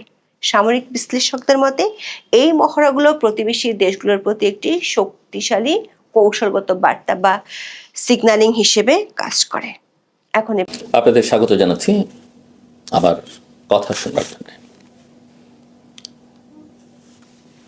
যুক্তরাষ্ট্রের রাজধানী ওয়াশিংটন ডিসিতে পলিটিক্যাল সার্কেলে একটা ফ্রেজ খুবই প্রচলিত, ওয়াচ ইউর ব্যাক। মানে হচ্ছে যে আপনার চারপাশে, আপনার পেছনে কি ঘটছে সেটা সম্পর্কে আপনি সজাগ থাকুন, লক্ষ্য রাখুন। যা কিছু আপনার নিজের মনে হচ্ছে, যা কিছু আপনার কাছের মনে হচ্ছে, ব্যাপারটা ঠিক তার উল্টোও করতে পারে। ওই ফ্রেজটাকে, ওই বিষয়টাকে আমি আজকের আলোচনায় আনতে চাই। বাংলাদেশের প্রধানমন্ত্রীকে কেন্দ্র করে ছোট্ট একটা আলোচনার মধ্যে, আলোচনাটা খুব দীর্ঘায়িত করবার ইচ্ছা আমার নেই, কারণ আলোচনা আমি দীর্ঘায়িত করতে পারি। দীর্ঘায়িত করতে গেলে আকার ইঙ্গিতে অনেকের কথা বলতে হবে, অনেক কিছু বলতে হবে, অনেক নাম বলতে হবে, যেগুলো আমি মনে করি বলা সমীচীন নয়। সো আমি যেটা বলতে চাই, mister prime minister, watch your back. এ কথা ঠিক যে বাংলাদেশে বহুদিন পরে, বা বলা যেতে পারে একেবারেই প্রথমবারের মতো, একজন ভিন্ন ধরনের মানুষ সরকার প্রধান হয়েছেন। আগে যারা ছিলেন তার মধ্যে তো অন্তত দুজন প্রধানমন্ত্রীর, একজন বাবা একজন মা, অন্যরাও ছিলেন, ইতিহাসের বড় বড় নামও ছিল। আমি তাদের কাউকে ছোটও করছি না, বড়ও করছি না, তাদের মধ্যে তাদেরকে এই আলোচনায় আনছি না। কিন্তু বাংলাদেশের বর্তমান প্রধানমন্ত্রীকে যেভাবে আমরা দেখছি, তার আচার আচরণ, তার সহনশীলতা, সহ্য ক্ষমতা, তার পরিশ্রম, তার কমিউনিকেশনের স্টাইল, সবই বাংলাদেশে একেবারে নতুন। এগুলো সাধারণত আমরা পশ্চিমের দেশগুলোতে দেখতে অভ্যস্ত, বাংলাদেশে দেখতে অভ্যস্ত নই। কিন্তু বাংলাদেশের তরুণ প্রজন্ম, বিশেষ করে যারা জনসংখ্যার সিংহভাগ, তারা এগুলোকে ভীষণ রকমভাবে পছন্দ করছেন। এবং আমি যেহেতু প্রতিদিন প্রচুর মানুষের সঙ্গে কথা বলি দেশে এবং বিদেশে, সেই বয়োবৃদ্ধ থেকে একেবারে বয়োভারে নুচ্চ মানুষ থেকে শুরু করে তরুণ কিশোর কিশোরীদের সঙ্গেও আমি যেহেতু কথা বলি, যে শিশু কথা বলতে পারে, একেবারে আধো আধো কথা বলতে পারে, আমি তার সঙ্গেও কথা বলতে পছন্দ করি সুযোগ পেলে। আমি দেখেছি সবাই, কেউ হয়তো খোলা মনে বলতে পারেন না যে তিনি প্রধানমন্ত্রীকে পছন্দ করছেন, কিন্তু প্রধানমন্ত্রীকে ঘিরে তার এইসব আচার আচরণ, কথাবার্তা, তার যে একটা নরম, শোভন, শালীন আচরণ, পোশাক আশাক, কার্যক্রম, এক ধরনের ডিসিপ্লিন ফিরিয়ে আনা, পরিশ্রম, পুরো টিমকে তার কাজের মধ্যে এনগেজ করা, সবাই এগুলো কিন্তু পছন্দ করছেন। হ্যাঁ, সবার মধ্যে প্রশ্ন আছে, তিনি চাইছেন, তিনি পারবেন তো? কারণ বাংলাদেশ একটা একেবারেই ধ্বংসস্তূপের মধ্য থেকে নতুন করে বাংলাদেশে একটা নির্বাচিত সরকার যাত্রা শুরু করেছে। নির্বাচন কি, সেটাই বাংলাদেশের মানুষ ভুলতে বসেছিল। বড় বড় ডিগ্রিধারী, আন্তর্জাতিক খ্যাতিসম্পন্ন মানুষ দেশ চালিয়েছেন, মানুষ হতাশ হয়েছে, কিছুই পায়নি। সে জায়গা থেকে একটা জিনিস অন্তত বলা যায় যে সরকারটা নির্বাচিত। আমি তার সমালোচনা করতে পারি, প্রশংসা করতে পারি, পক্ষে থাকতে পারি, বিপক্ষে থাকতে পারি, তো এটা নিয়ে বিতর্কের কোনো সুযোগ নেই যে সরকারটা অগণতান্ত্রিক, অনির্বাচিত। হ্যাঁ, একাডেমিক্যালি এই প্রশ্ন তোলা যাবে যে নির্বাচনটা কি সর্বার্থে ইনক্লুসিভ হয়েছে? হয়নি। কিন্তু এর দায় আজকে যারা বিজয়ী তাদের নয়, এর দায় বিগত সরকারের, যারা এই ইনক্লুসিভিটির বা অন্তর্ভুক্তির মধ্যে নিজেরা ঢুকতে পারেননি, এর দায় তাদের অতীতের কর্মকাণ্ড, আচরণ এবং সাম্প্রতিক কর্মকাণ্ড সব মিলিয়ে। সেই আলোচনা, অন্য আলোচনা বা ভিন্ন আলোচনা। কথা বলছিলাম প্রধানমন্ত্রীকে ঘিরে। হ্যাঁ, মানুষের মধ্যে উদ্বেগ আছে, উৎকণ্ঠা আছে, এই একে তো ধ্বংসস্তূপের মধ্য থেকে দাঁড়ানো, দ্বিতীয়ত হচ্ছে প্রধানমন্ত্রী যাদের নিয়ে কাজ করতে চাইছেন তারা কি যথেষ্ট দক্ষ, যোগ্য, সক্ষম কিনা। আমার ধারণা অনুমান করতে পারি প্রধানমন্ত্রী নিজেও সেটা বোঝেন এবং এই চিন্তা তার মধ্যে দীর্ঘকাল ধরেই আছে। একটা বড় অংশ যারা দক্ষ, যোগ্য, তাদের অনেকেই বয়সের ভারে ক্লান্ত, আর বিগত 16-17 বছরে যে নিপীড়ন, নির্যাতন, মামলা, হামলা এগুলোর মধ্য দিয়ে তারা গেছেন, ট্রমার মধ্য দিয়ে গেছেন, সেগুলো তাদেরকে অনেক ক্লান্ত করে ফেলেছে। তরুণরা যারা, তারা আসলে এই দক্ষতা, যোগ্যতা অর্জনের কোনো সুযোগ পায়নি। না, এমন না যে তারা একটা লোকাল গভর্নমেন্টের ইলেকশন করতে পেরেছেন, কোনো এমনকি নিজের দলের রাজনীতি ঠিকমতো করতে পেরেছেন তা না। কখনো কোর্টে হামলা দিতে, কেউ চাকরিও করতে পারেননি অনেকে দল করবার কারণে। সারাক্ষণ থেকে কোর্টে হাজিরা দিতে হচ্ছে, জেলে যেতে হচ্ছে, পালিয়ে বেড়াতে হচ্ছে, অনেকে পরিবার থেকে বিচ্ছিন্ন। তো নিজেকে যোগ্য, সক্ষম করে তোলবার সুযোগও কিন্তু এরা পাননি অনেকেই। এবং সংসদের তো একটা বড় অংশই সরকারি দল, বিরোধী দলের, তারা নতুন। তো সরকারের অবস্থাটাও এরকমই আসলে। তো এদের নিয়ে আসলে কিভাবে তিনি সফল হবেন সেটা অনেকের কাছে একটা বড় প্রশ্ন। কিন্তু আসলে লড়াইটা, কাজটা আমার যা আছে তাই নিয়ে তো করতে হবে, এবং আমি বিশ্বাস করি যে সেটা সম্ভব। এবং এখানে যদি প্রধানমন্ত্রী যথেষ্ট ইনক্লুসিভিটির পরিচয় দিচ্ছেন, আরও একটু দিতে পারেন, অনেক কাজ তার জন্য সহজ হয়ে যাবে। কিন্তু যে কারণে এই আলোচনাটা শুরু করেছিলাম, ওই যে ওয়াচ ইউর ব্যাক, প্রধানমন্ত্রীকে কতগুলো বিষয় একটু সজাগ থাকতে হবে, সতর্ক থাকতে হবে। সেটা হচ্ছে যে তার চারপাশে যারা আছেন, যাকে দেখলে মনে হবে জীবন দিয়ে দিচ্ছেন, বিশ্বাস সবসময় করবার কোনো কারণ নেই যে তিনি তার জন্য জীবন দিয়ে দিবেন। ইতিহাস বলে যে খন্দকার মোশতাক আহমেদ বঙ্গবন্ধু শেখ মুজিবুর রহমানের প্যারেন্ট যখন মৃত্যুবরণ করেন, তখন শেখ মুজিবুর রহমানের চাইতে খন্দকার মোশতাক বেশি কেঁদেছিলেন। এগুলো ইতিহাসে এরকম বহু নজির আছে। সবচাইতে কাছের মানুষ, সেই মোগল সাম্রাজ্যের ইতিহাস থেকে শুরু করে আমরা যদি দেখি, সবচেয়ে কাছের মানুষটাই কিন্তু পেছন থেকে তীর ছুঁড়েছেন। এই যে রাজরাজারা হত্যাকাণ্ডের শিকার হয়েছেন, তারা কিন্তু কাছের মানুষ দ্বারাই হয়েছেন। প্রধানমন্ত্রীকে এই জায়গাটায় সতর্ক থাকতে হবে। আমাকে যদি কেউ অনেস্টলি বলেন, আমি বলবো, একেবারেই অনেস্টলি বললে, নিঃসন্দেহে বিশ্বাস হারানো পাপ, মানুষের প্রতি বিশ্বাস রাখতে হবে। মানুষ হচ্ছে স্রষ্টার শ্রেষ্ঠ জীব, কথা সবই সত্য। কিন্তু এই কথা ঠিক, এই তেজগাঁয়ে যেখানে আমার টেলিভিশন স্টেশন, তার উল্টো দিকেই একটা দেয়ালে একসময় লেখা পড়েছিলাম, দেয়াল লিখন, মানুষ হচ্ছে সৃষ্টির শ্রেষ্ঠ জীব এবং মানুষ হচ্ছে সৃষ্টির নিকৃষ্টতম জীব। যে কারণে বহু মানুষ পৃথিবীতে মানুষের চাইতে অন্য প্রাণীকে বিশ্বাস করে, কুকুরকে ভালোবাসে বেশি, বিশ্বাস করে বেশি, বিড়াল পালে, এটা করে ওটা করে, অন্য প্রাণীগুলোর প্রতি তাদের ভালোবাসা, মমত্ব তারা পুরোটা উজাড় করে ঠেলে দেন। মানুষকে বিশ্বাস করা অনেক কঠিন, কিন্তু তারপরে বিশ্বাস করতে হবে। সো আমার যেটা মনে হয় যে প্রধানমন্ত্রী একেবারে 16 আনা যদি বিশ্বাস করতে হয় ভালোবাসা, তিনি অফকোর্স বাংলাদেশের মানুষকে ভালোবাসবেন, তার দলকে ভালোবাসবেন, সেই সূত্রে বাংলাদেশের নাগরিক হিসেবে আমরাও তার ভালোবাসা পাবো, আমরাও তাকে ভালোবাসবো, কোনো বাধা নেই। কিন্তু আমার মনে হয় তার জন্যে তার স্ত্রী এবং কন্যা ছাড়া 16 আনা বিশ্বাস করবার মতো কাউকে কেউ আছে বলে মনে হয় না। হ্যাঁ, আমি অনেক সময় বলেছি যে দলের এই নেতাকে এই নেতা বিশ্বাসঘাতকতা করবে না, ওই নেতা করবে না, এগুলো আমি বুঝে শুনেই বলেছি। কে কতটা করতে পারে, আমার অ্যাজাম্পশনও ভুল হতে পারে।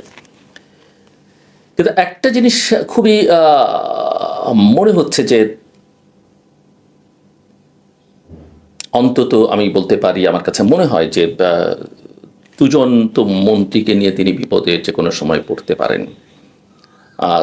তাদেরকে যেভাবে বড় করে তোলা হচ্ছে বা তারা যেভাবে বড় হয়ে উঠছেন বা তাদের উপরে প্রধানমন্ত্রী নির্ভরশীলতা এমন জায়গায় perception, maybe I am wrong, we are wrong, সেটা কিন্তু তাকে যে কোনো সময় সংকটের মধ্যে ফেলতে পারে। এবং এরা সবার কাছে গ্রহণযোগ্য সেটা আমার কাছে মনে হয় না। অনেক সময় প্রবাদের মতোই তো আছে। আমি এবার ওই ভাষা জ্ঞান আমার খুব সীমিত, ওই যে বলে না দুষ্ট গরুর চেয়ে খালি গোয়াল ভালো, বলে না, বা যা আছে তার মধ্যে তৈরি করে নিলেই ভালো, সেই প্রক্রিয়ায় হাঁটা ভালো। কাউকে কাউকে আমরা লক্ষ্য করি, এটা তো দুজনের কথা বললাম, তিনি নিশ্চয়ই বুঝতে পারবেন, আইডেন্টিফাই করতে পারবেন। তার কোনো উপদেষ্টাও কিন্তু তার জন্যে খুব ভালো ফল দেবে বলে আমার মনে হয় না। আমার ব্যক্তিগতভাবে কারো প্রতি অনেকেই আমার ঘনিষ্ঠ, অনেকেই আমার পারিবারিকভাবেও বন্ধুতুল্য, কিন্তু আমি যা বলছি দেশের স্বার্থে, এমনকি শুধু প্রধানমন্ত্রীর স্বার্থে বলছি না, আমি দেশের স্বার্থে বলছি। তাদের কাছ থেকেও তিনি যতটা আশা করছেন ততটা পাবেন আমার কাছে বলে মনে হয় না, বরং অনেক ক্ষেত্রে জটিলতা তৈরি করতে পারে। আর জ্ঞান তো ভালো, বই পড়া খুবই জরুরি, ডিগ্রিও অত্যন্ত জরুরি, কিন্তু ইন পলিটিক্স মানুষকে বোঝা, মানুষের সঙ্গে সম্পর্ক, দেয়ালের লিখন পড়তে পারা, সেটা অনেক বেশি জরুরি। আমার মনে হয় সেখানেও তাকে একটু বুঝতে হবে। খুবই কিছু কিছু মন্ত্রীর কথাবার্তা একেবারেই লাগাম ছাড়া, এটা নিয়ন্ত্রণ করতে হবে। তার মানে আবার এই নয় যে মন্ত্রীদের তিনি কথা বলতে নিষেধ করবেন, কারণ পলিটিক্সে যদি কথা না বলে, কথা তো কমিউনিকেশনের একটা পার্ট, এবং তারা যদি জবাবদিহি না করে, মিডিয়া ফেস না করে, এগুলোতে তাদের রপ্ত হতে হবে, কিন্তু সেখানে তাদের বাধা দেওয়া যাবে না, বরং তাদেরকে উৎসাহিত করতে হবে। দরকার হলে তাদের ট্রেনিংয়ের ব্যবস্থা করান, কিন্তু তাদেরকে এই সুযোগটা দিতে হবে। একজন কমান্ডার, যিনি নেতা বা প্রধানমন্ত্রী, তো মন্ত্রীদের মধ্যে দে আর ইকুয়াল, কিন্তু তাদের মধ্যে তিনি সুপেরিয়র বা তিনি প্রধান। এবং মন্ত্রিসভা যৌথভাবে অ্যাকাউন্টেবল টু দ্য পিপল, এবং সেটা তারা সংসদের মাধ্যমে করে। এখন প্রশ্ন হচ্ছে যে এই যে উপদেষ্টা পরিষদ, মন্ত্রিসভা, তাদের কথা বলছি, তাদের কথাবার্তা লাগামটা প্রধানমন্ত্রীকে একটু নিয়ন্ত্রণ করতে হবে, because he is the leader. করিডোরে নানান আলোচনা হচ্ছে, কেউ কেউ খুব দ্রুততার সময়, মাত্র 3 মাস সময়, করাপশন, প্রমোশন, ট্রান্সফার, এগুলোকে কেন্দ্রিক বাংলাদেশে দীর্ঘকাল ধরে যেসব বাণিজ্য আছে সেগুলোর মধ্যে জড়িয়ে পড়ছেন। আমাকে যদি ডেকে আপনি বলেন আপনি প্রমাণ দেন, আমি হয়তো প্রমাণ দিতে পারবো না, যার কাছে প্রমাণ আছে তিনিও হয়তো দেবেন না। কিন্তু প্রধানমন্ত্রীর হাতে, প্রধানমন্ত্রীর দপ্তরের হাতে অনেক ধরনের টুলস আছে যেগুলোকে তারা ব্যবহার করতে পারেন। ইন্টেলিজেন্সকে তিনি ব্যবহার করতে পারেন, আবার কাউন্টার ইন্টেলিজেন্সও আছে। সব গোয়েন্দা, সব এজেন্সি আপনাকে সবসময় সঠিক তথ্য নাও দিতে পারে, সেটা হতো নানা কারণে না দিতে পারে। আপনাকে বিভ্রান্ত করবার জন্য না দিতে পারে, আপনাকে ক্ষতিগ্রস্ত করবার জন্য না দিতে পারে, আবার আপনার ভয়ও না দিতে পারে। কারণ সাধারণভাবে একটা প্রবণতা হচ্ছে মানুষ নিজে যা বিশ্বাস করে সেই কথাটাই শুনতে চায়। সো আমাদের দেশের একটা প্র্যাকটিস আমি দেখেছি, আমি একটা গোয়েন্দা সংস্থার প্রধানের কাছে একসময় শুনেছিলাম যে তিনি দায়িত্ব নেবার পরে পুরোনো দিনের রিপোর্টগুলো তিনি খতিয়ে দেখছিলেন, এবং সেখানে তিনি দেখেছেন যে ওই সময়কার প্রধানমন্ত্রীকে অনেক তথ্য দেওয়া হয়েছে যেগুলো তিনি আমলে নেন নাই, নিতে চাইতেন না। এবং নিতে চাইতেন না বলে একটা সময় গিয়ে তারা হয়তো তিনি যা চাইতেন তাই দিতেন। এবং সেখানে সত্যটা থাকতো না। অফকোর্স যেসব তথ্য তিনি পাবেন প্রধানমন্ত্রী, আমি প্রধানমন্ত্রী বলছি সরকার প্রধান হিসেবে, সরকারকে উদ্দেশ্য করে, কিন্তু প্রধানমন্ত্রী সবই তাকে মানতে হবে, সবই তাকে গ্রহণ করতে হবে, কারণ তার তো অনেক রকমের দায় আছে, জনগণের কাছে দায় আছে, নিজের দলের কাছে দায় আছে, মিত্রদের কাছে দায় আছে, আন্তর্জাতিক বন্ধুদের কাছে তার অনেক দায় আছে। কিন্তু তার মধ্যে তিনি একটা ভুল সিদ্ধান্ত নিলেও বা অযৌক্তিক সিদ্ধান্ত নিলে তিনি সেটা যেন বুঝে শুনে নিতে পারেন। সেই জন্যে অবাধ তথ্য প্রবাহ, সমালোচনা, গোয়েন্দাদের যে কোনো তথ্য, এগুলোকে অবাধ প্রবাহটা অব্যাহত রাখতে দেওয়া উচিত এবং এগুলোকে স্বাগত জানানো উচিত। আমরা অনেক রকমের বিষয় নিয়ে কথা বলি। নিঃসন্দেহে বাংলাদেশ ল্যান্ড ছোট, আয়তনে ছোট, আমাদের সমাজটাও খুব, মানুষ আমরা অনেক, কিন্তু আমরা একজন আরেকজনকে চিনি, কারণ এত অল্প জায়গার মধ্যে এত মানুষ থাকে, সবাই সবাইকে চিনি, সবার সঙ্গে আত্মীয়তা আছে। একই পরিবারে থেকে অনেক সময় অনেক রকমের বিরোধ আমাদের থাকে, দলের মধ্যেও সেরকম থাকে। আমরা ভিন্ন ভিন্ন মত লালন করতে পারি একই জায়গা থেকে, সবই ঠিক আছে, এতে কোনো সমস্যা নেই।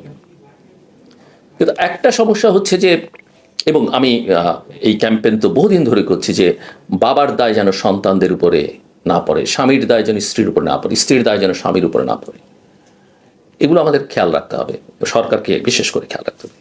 কিন্তু একটা বিষয় একটু মাথায় রাখতে হবে এবং এই বিষয়ে সতর্ক থাকতে হবে, এবং তিনি এই বিষয়ে তার টিমকে সতর্ক করবেন যে তার টিমে যারা আছে তাদের পরিবারের সদস্যদের এমন কোনো আচার আচরণ যেন তারা না করেন পাবলিক স্পেসে।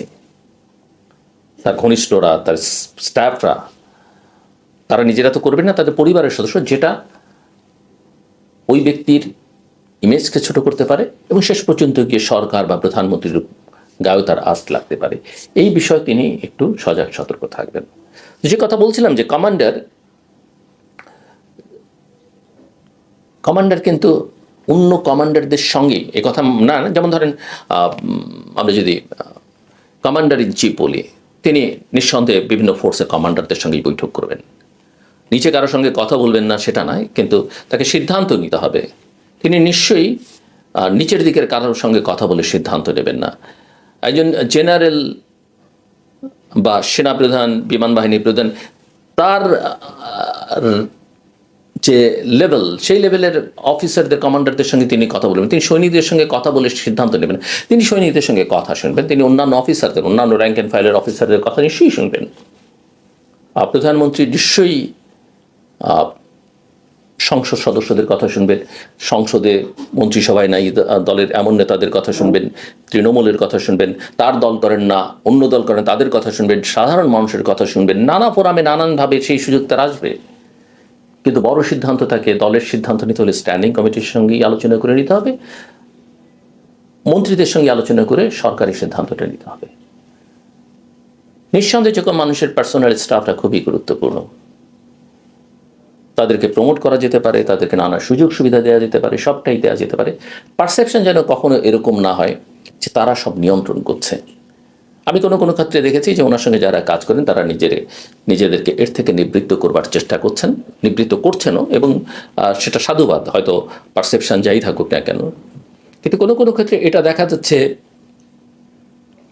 যে কেউ নানান, অন্তত ছবিতে, মানে ভিডিওতে বা ছবিতে দেখে মনে হচ্ছে ওনার সবচেয়ে কাছের বা পাশের মানুষ। এটা কিন্তু খুব বিপজ্জনক, এটা যেন না হয়। বাংলাদেশের সিকিউরিটি ইস্যু একটা বড় ইস্যু, কিন্তু বাংলাদেশের সিকিউরিটি থ্রেট কি? থ্রেট যদি থাকে সেটা অফকোর্স বাইরের থেকে, আমেরিকা, ইউরোপ থেকে সে কেউ এখানে কিছু করবে না। সাধারণভাবে রাজনীতির ছাত্র হিসেবে আমি বলতে পারি, আমরা মনে করলে থ্রেট মনে করলে ইন্ডিয়াকে মনে করতে পারি, আমাদের বড় প্রতিবেশী মিয়ানমারকে মনে করতে পারি। এবং থ্রেটের তো আবার অনেক রকমের, তার একটা ভৌগোলিক থ্রেট আছে, সফট অনেক রকমের থ্রেট আছে, সেগুলো থাকে। আবার ইন্ডিয়া যেমন মনে করে আমরাও তাদের জন্য থ্রেট, বিশেষ করে তার উত্তর পূর্বাঞ্চলের জন্য, সেটাও যৌক্তিক, তাদের মনে করাও যৌক্তিক। কারণ কোনো কোনো ক্ষেত্রে আমরা তাদের চিন্তার কারণ হয়ে দাঁড়িয়েছিলাম, আবার তারাও আমাদের জন্য বিভিন্ন সময় চিন্তার কারণ হয়ে দাঁড়িয়েছে। অন্যান্য ইস্যুর মধ্যে অন্যান্য ডিসপিউট যেগুলো আছে সেগুলোর মধ্যে আমরা না যাই, কিন্তু আমরা কি আসলে আমাদের সিকিউরিটির চিন্তাটা কেউ আমাদের দেশ দখল করে নেবে সেই আঙ্গিক থেকে করব? আমরা কি নিজেদেরকে সেই হুমকি ধুমকির মধ্যে, লড়াইয়ের মধ্যে রাখবো? আমার মনে হয় সেটা না। আমাদের যেটা করা দরকার সেটা হচ্ছে সবার সঙ্গেই একটা ভালো সম্পর্ক রক্ষা করা, দুই প্রতিবেশীর সঙ্গে তো বটেই, আন্তর্জাতিকভাবে সবার সঙ্গে। তবে আমি ওই সবার সঙ্গে বন্ধুত্ব, কারোর সঙ্গে বৈরিতা নেই, বৈরিতা অনেক ক্ষেত্রে আমাদের করতে হয়। আমরা চাইলেও ইসরায়েলের সঙ্গে কূটনৈতিক সম্পর্ক প্রতিষ্ঠা করছি না, তাহলে হলো কি, ওটা তো একটা দেশ, তাই না? এবং জাতিসংঘ স্বীকৃত দেশ, কিন্তু আমরা তো তার সঙ্গে এক ধরনের, যাকে স্বীকৃতি দিই না সেটা তো আপনি আর বন্ধুত্ব বলবেন না। সো এটা আমরা অনেক ক্ষেত্রে করতে পারি না, করছি না। কিন্তু আমি মনে করি আমাদের দেশের স্বার্থে যার সঙ্গে সম্পর্ক ভালো করা দরকার, যার সঙ্গে বেশি সম্পর্ক রক্ষা করা দরকার, সেটা আমাদের করা দরকার। কিন্তু গায়ে পড়ে যুদ্ধ করবার, লড়াই করবার, রেষারেষি করবার কোনো দরকার নেই। এবং আমাদের যে বে অফ বেঙ্গল বা বঙ্গোপসাগরের যে শেয়ার আছে এবং আমাদের যে জিও স্ট্র্যাটেজিক লোকেশন, সেই বিবেচনা থেকে আমি বহুদিন ধরে বলবার চেষ্টা করছি যে এই অঞ্চলে আমাদের প্লেয়ার হতে হবে। আমরা আর দর্শক সারিতে থাকতে চাই না, ক্ষুদ্র, মেবি ক্ষুদ্র। এবং বাংলাদেশের এই সুযোগটা আছে, প্রধানমন্ত্রী সেটা বিবেচনা করতে পারেন। আমাদের এই বঙ্গোপসাগরে আমাদের যে অংশীদারিত্ব, আমাদের ভৌগোলিক অবস্থান, সব মিলিয়ে ওই জায়গাটা আমরা তৈরি করতে পারি। এবং সেই জায়গাটাতে, এবং সেটা তৈরি করবার জন্য আমাদের সশস্ত্র বাহিনী, সেনাবাহিনী, নৌবাহিনী, বিমান বাহিনীকে অনেক শক্তিশালী করা দরকার। তার জন্য আমাদের কি করা দরকার? অনেকে বলেন যে আমাদের একটা ন্যাশনাল সিকিউরিটি স্ট্রাকচার দরকার, আমাদের সিকিউরিটি অ্যাডভাইজার দরকার, আমাদের ডিফেন্স অ্যাডভাইজার দরকার। আমার কাছে মনে হয় যে এগুলো যত পদ তত সমস্যা। আমাদের ডিফেন্সের প্রধান হচ্ছেন প্রধানমন্ত্রী, তিনি তার দায়িত্বে, এবং সশস্ত্র বাহিনীর প্রধানদের সঙ্গে তার ব্যক্তিগত যোগাযোগ, তার নিয়ন্ত্রণ, সেটাই আমি মনে করি যথেষ্ট। এবং আমাদের সশস্ত্র বাহিনী নিয়ে তাদেরকে নানাভাবে পলিটিসাইজ করা হয়েছে অতীতে, তাদেরকে নানাভাবে নানা রকমের লোভ লালসার মধ্যে ফেলে দেওয়া হয়েছে, অনেক ক্ষেত্রে অনেকের চরিত্র নষ্ট করে ফেলে দেওয়া হয়েছে। এবং সব মিলিয়ে আমি যেটা বলছিলাম যে আমাদের আসলে শুধু অর্থনৈতিকভাবে যে আমরা এটা বিপর্যস্ত হয়েছি তা না, আমাদের ধর্মীয়, রাজনৈতিক, সামাজিক, পারিবারিক মূল্যবোধগুলো ধ্বংস করে ফেলা হয়েছে। তো সেই জায়গা থেকে আমি মনে করি যে আমাদের সশস্ত্র বাহিনী কিন্তু ইতিহাসে সেই মুক্তিযুদ্ধ থেকে যদি দেখি আমরা, যখন আসলে জনগণের পাশে, দুর্যোগ দুর্বিপাক তো সেটা আছেই, অনেক কিছু আমরা তাদের ছাড়া করতে পারি না, কারণ আমাদের সেই সামর্থ্যই নাই। অনেকে বলেন যে তাদেরকে ওই পাকিস্তানের মতো মিলিটারি একটা কর্পোরেট স্ট্রাকচারে ফেলে দেওয়া হচ্ছে, তারা শুধু ব্যবসা বাণিজ্য, নট নেসেসারিলি তাদের ওয়েলফেয়ারের জন্য তারা কিছু করতেই পারেন।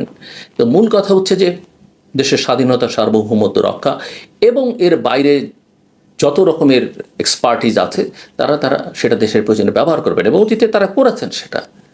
এমনকি গণতন্ত্রে, হ্যাঁ, ব্যক্তিগতভাবে কেউ কেউ হয়তো গণতন্ত্র ধ্বংসের প্রক্রিয়ায় ছিলেন, কেউ কেউ হয়তো একটা অন্যায্য জিনিসকে ন্যায্য হিসেবে প্রতিষ্ঠা করেছেন, কিন্তু সামগ্রিকভাবে সশস্ত্র বাহিনী যদি দেখেন, আমাদের ইতিহাসে সবসময় গণতন্ত্রের পক্ষে, জনগণের পাশে দাঁড়িয়েছে। 90-তে সে প্রমাণ তারা দিয়েছে। জেনারেল নুরুদ্দিন আহমেদ তৎকালীন সেনাপ্রধানের কথা আমরা স্মরণ করতে পারি। 24-এ জেনারেল ওয়াকারুজ্জামানের কথা কেউ বিশ্বাসই করতে চাইতেন না, কিন্তু তিনি কিন্তু জনগণের পক্ষে দাঁড়িয়েছেন। বিমান বাহিনী প্রধান, নৌবাহিনী প্রধান, তারাও দাঁড়িয়েছেন। সো আমরা, এবং তারপর থেকে আজ অবধি যদি দেখেন, অন্তর্বর্তীকালীন সরকারের সময় তাদেরকে সরিয়ে দেয়া সহ নানা রকমের প্রেশারের মধ্যে ছিলেন তারা, তাদেরকে নানাভাবে আন্ডারমাইন করা হয়েছে। কেউ কেউ তো ক্যান্টনমেন্ট ঘুরিয়ে দেবার কথা বলেছেন। মানে কথার তো একটা লাগাম থাকা দরকার, কিন্তু সেগুলোকে সহ্য করে তারা সহনশীলতার পরিচয় দিয়ে তারা এই তিন বাহিনী প্রধান বাংলাদেশকে একটা ডেমোক্রেটিক ট্রান্সফরমেশনের মধ্যে নিয়ে যেতে চাইছিলেন, এবং সেটা তারা প্রমাণ দিয়েছেন। নির্বাচন নেই যে আমি বলেছি নির্বাচন দেখি না, নির্বাচনটা আসলে হওয়ার কথা ছিল না। এটা এখন আসিফ মাহমুদ থেকে শুরু করে অন্যান্য উপদেষ্টাদের কথা, এমনকি বিএনপি নেতাদের কথায় প্রমাণিত হয় যে তারা অনেক কম্প্রোমাইজ করেছেন। সালাউদ্দিন আহমেদ বলেছেন না, বিএনপি নেতা স্বরাষ্ট্রমন্ত্রী, নির্বাচনটা করবার জন্য। তো সেই ক্ষেত্রে ওই কথাটাও একটা প্রেশার ছিল, এবং আসলে নির্বাচনটা হওয়ার কথা ছিল। নির্বাচনটা যখন হয়েছে 3-4টে ফ্যাক্টর কাজ করেছে, আমি সেটা আগে অন্য আলোচনায় ব্যবহার করেছি। কিন্তু প্রধান কারণ আমাদের সশস্ত্র বাহিনী আসলে শেষ 7 দিন এসে নির্বাচনটা করবার জন্য সর্বোচ্চ চেষ্টাটা তাদের এফোর্টটা দিয়েছেন, নির্বাচনটা হয়েছে, এবং সেই কৃতিত্ব অবশ্যই 3 বাহিনীর প্রধানকে দিতে হবে আমি মনে করি। এবং তারা যে আজকের প্রধানমন্ত্রী সম্ভাব্য, সবাই জানেন এ কথা, মানে হয়তো ভোট দিয়ে প্রমাণিত হয়নি, তারেক রহমানই যে প্রধানমন্ত্রী হবেন। একটা ভালো ভোট হলে শেখ হাসিনার সময় হয়তো তখন বেগম খালেদা যে জীবিত ছিলেন প্রধানমন্ত্রী, তিনি হতেন, কিন্তু তার একেবারে শেষাস শরীর স্বাস্থ্য যখন একেবারেই শেষের দিকে, যে তিনি হয়তো আর দীর্ঘদিন আমাদের মাঝে থাকবেন না, সেটা যখন মনে হচ্ছিল, সবাই জানতেন যে তারেক রহমান প্রধানমন্ত্রী হবেন 24 অগস্টের অভ্যুত্থানের পরে। সো তিনি যখন দেশে ফেরত আসলেন, আমরা দেখেছি যে সশস্ত্র বাহিনী, বিশেষ করে সেনাবাহিনী তার নিরাপত্তার জন্য কি করেছে, এবং আমরা এটাও দেখেছি যে প্রধানমন্ত্রী নিজে আমাদের একটা পেশাদার সেনাবাহিনী হোক, নৌবাহিনী হোক, বিমান বাহিনী হোক, সেটাও তিনি করছেন। অন্তত আমরা বাইরে থেকে যতটুকু বোঝার চেষ্টা করছি, এখানে কোনো ইন্টারফারেন্স আমরা দেখতে পাই। ইন্টারফারেন্স না, বা তিনি নিজের থেকে কিছু চাপিও দেননি। আমি যতটুকু বুঝি যে বাহিনী প্রধানরা মানে চেইন অফ কমান্ডটা ঠিক রেখেছেন, যা চেয়েছেন সেটাই হয়েছে। আমাদের গোয়েন্দা সংস্থাগুলো অতীতে নানাভাবে ব্যবহার হয়েছে, এগুলোকে একটা পেশাদার গোয়েন্দা সংস্থা হিসেবে তৈরি করতে হবে, এবং এই গোয়েন্দা প্রধানদেরও অতীতের ভূমিকা, এখন তো অনেকে জেলে টেলেও আছেন। সো ভবিষ্যতে তাদের কি হবে সেটা আমরা জানি না, কিন্তু আমি মনে করি যে এই জায়গাগুলোতে নিয়োগ, বিভিন্ন গোয়েন্দা সংস্থায় কিছু কিছু নিয়োগ সম্প্রতি হয়েছে, কিছু কিছু নিয়োগ হয়তো ভবিষ্যতে হবে, কিছু কিছু জায়গায় বদল করবার চেষ্টা করছে, এগুলো খুবই কেয়ারফুল থাকা দরকার। এবং আমি মনে করি যে প্রধানমন্ত্রী এই বিষয়গুলোতে, আমি যতটুকু বুঝি যে এই বিষয়গুলোতে অন্তত 3 বাহিনী প্রধান, সেনাপ্রধানের সঙ্গে কথা বলে যদি তিনি করেন। এবং আমি সেনাপ্রধানকে নিয়ে আমাদের সামাজিক যোগাযোগ মাধ্যমে অনেক রকমের কথা আছে, কিন্তু আমি মনে করি পরিচয় যাই হোক না কেন, ইতিহাসে যদি কেউ ভালো প্রমাণ দিতে পারেন, সত্যের পথে দাঁড়ান, ন্যায়ের পথে দাঁড়ান, তাকে তার ইয়াটা দেওয়া উচিত। এবং আমি যতদূর বুঝি যে এই সেনাপ্রধানকে যদি তার নির্ধারিত মেয়াদের পরে এক্সটেনশনও দিতে চান সরকার প্রধান, তিনি নেবেন বলে আমার অন্তত মনে হয় না। কারণ প্রত্যেকটা মানুষ এক একটা চরিত্রের, আমি এক রকমের, আপনি এক রকমের, এক একজনের ইন্টিগ্রিটি এক এক রকমের, এবং ওই বাস্তবতা নেই কেউ একটা সরকারকে ফেলে দেবে, কেউ কারোর জন্য ঝুঁকি হয়ে যাবে, সেটা নেই। আমাদের সশস্ত্র বাহিনীর নিজেদেরও একটা উপলব্ধি আছে যে তারা অত্যন্ত পেশাদার ভূমিকা পালন করতে চায়। সো আমি মনে করি যে আমাদের গোয়েন্দা সংস্থাগুলো, গোয়েন্দা সংস্থার প্রধান, এগুলোর ব্যাপারে একটু কোনো গোয়েন্দা সংস্থার প্রধানের ব্যাপারে কিছু কিছু আলোচনা বাইরে আছে, এবং কেউ মনে করেন যে তারা অনেক বেশি সরকার, বা যেহেতু তারা প্রধানমন্ত্রীর কাছে জবাবদিহিতা বা তাদের রিপোর্ট করবার কথা, সেক্ষেত্রে কোনো ক্ষেত্রে তারা ব্যক্তিগত বিষয় নিয়ে অনেক বেশি ব্যস্ত। সো আমি মনে করি প্রতিটা নিয়োগ এবং বদলি বা কাউকে অপসারণ, এগুলো খুব কেয়ারফুল হওয়া উচিত প্রধানমন্ত্রীর দপ্তর। শুধুমাত্র হোমজিক্যালি বা কেউ তার কাছের কেউ এসে বললেন তার উপরে তিনি করবেন না। ওই যে অ্যাডভাইজার বলছিলাম, আমি বলছিলাম যে যত ভারী প্রশাসন করে লাভ নেই। আমরা তো দেখেছি যে একটা আমাদের সেনাবাহিনীর যতটুকু খারাপ ইমেজ তৈরি করেছে, যে এই সেনাবাহিনী বাইরে দুনিয়ায় পিস কিপিং মিশনে গিয়ে এত সুনাম করিয়ে আনে, দেশের ভিতরে মানুষ কত কথা তাদেরকে নিয়ে বলেছে। একজন উপদেষ্টা ছিলেন, নিরাপত্তা উপদেষ্টা, নাম বলতেও তো অসুবিধা নেই, তো জেনারেল তারেক সিদ্দিকী, তিনি কিভাবে সশস্ত্র বাহিনীকে ব্যবহার করেছেন, নিজের আখের গুছিয়েছেন, এবং শুধু ওই সশস্ত্র বাহিনী নয়, তার বাইরেও তিনি তার হাত বাড়িয়েছেন। ফল কি হয়েছে? না আমরা একটা শক্তিশালী সশস্ত্র বাহিনী করবার দিকে মনোযোগ দিতে পেরেছি, না তাকে প্রশ্নমুক্ত রাখতে পারিনি। এবং আরেকটা বিষয় যে কোনো নিয়োগের ক্ষেত্রে একটু দেখতে হবে যে আসলে এই নিয়োগটাকে এক্সিস্টিং যারা আছে র্যাঙ্ক অ্যান্ড ফাইলে বা যে কোনো বিবেচনা থেকে তারা তাকে কীভাবে নেবে। অধিকাংশ ক্ষেত্রে আমি একটা আমার যেটা ধারণা, আমরা দেখেছি যে সরকারের অনেক জায়গায় অনেক নিয়োগ হয়েছে, পুরনোদের এনে চুক্তিভিত্তিক নিয়োগ দেওয়া হচ্ছে। চুক্তিভিত্তিক নিয়োগ কখনো কখনো হয়তো কাজে দেয়, কিন্তু অধিকাংশ ক্ষেত্রেই কিন্তু চুক্তিভিত্তিক নিয়োগ খুব ভালো ফল দেয় না। কারণ একটা মানুষ যখন রিটায়ারমেন্টে যায়, তার মন মানসিকতা অলরেডি রিটায়ার্ড, তো সে আর তার সঙ্গে কিন্তু কারেন্ট অ্যাডমিনিস্ট্রেশন বা কারেন্ট যে স্ট্রাকচার আছে তার যোগাযোগ তেমন থাকে না। আর যারা এক্সিস্টিং আছে, যারা হতে পারতেন, ওই দায়িত্বটা নিতে পারতেন, হয়তো একটু ছোট জায়গা থেকে একটু বড় জায়গায় একটু বেশি জাম্প করে, তারাও কিন্তু সেটাকে খুব একটা ভালোভাবে নিতে নেন না। তারা মনে করেন যে এখানে একটা চেইন অফ কমান্ডটা মানা হচ্ছে না। এটা এক ধরনের বিশৃঙ্খলা তৈরি করে। আর আমার মনে হয় যে প্রশাসন, সিভিল মিলিটারি অ্যাডমিনিস্ট্রেশন নিয়ে বা পুলিশ নিয়ে এত ভয় পাওয়ার কিছু নেই। কে দোষর টোষর এগুলো আলোচনা হতে পারে, অনেকে এগুলো নিয়ে আতঙ্কে থাকেন, কিন্তু এইসব জায়গায় যারা কাজ করেন প্রশাসনে বা পুলিশে, তাদের কিন্তু বোল পাল্টাতে, অবস্থান পাল্টাতে সেকেন্ড লাগে। কারণ তারা সরকারে যে আছেন এবং যদি দেখে সরকারের সঙ্গে জনগণ আছে বা এই সরকার নড়বে চড়বে না, তাহলে তারা আগ বাড়িয়ে অনেক বেশি কিছু করেন। অতীত দূষণটা ভালো নয়, কিন্তু তারা করেন। কাজে আমি মনে করি একটু ধীরে ধীরে এই প্রশাসন রিঅর্গানাইজ করার চেষ্টা ভালো। আর অতিরিক্ত অপ্রয়োজনীয় অ্যাডভাইজার পারলে আপনি বাদ দেন, এর কোনো কাজ দেয় না, দেবে না। ইউ আর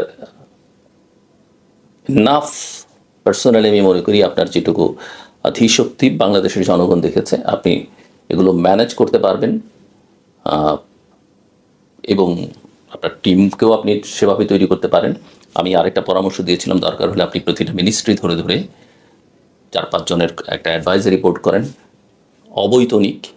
আপনি 3 মাসে তাদের সঙ্গে একদিন বসেন, আধা ঘন্টা 1 ঘন্টার জন্য চা কফি খেতে, এবং এদেরকেও তার যদি এক্সপার্টিস থাকে, সে যদি অন্য মতেরও হয়, ভিন্ন মতের হয়, সে যদি জামাতের হয়, আওয়ামী লীগের হয়, নো হাম, ডিসিশন তো আপনি নেবেন, অন্যের কথা শুনতে অসুবিধা কী।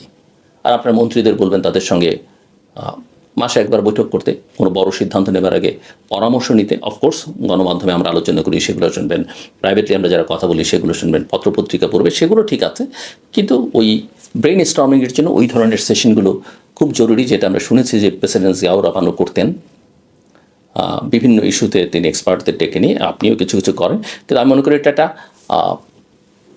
ইনফর্মালি একটা ফর্মাল রূপ দিয়ে আপনি করতে পারেন।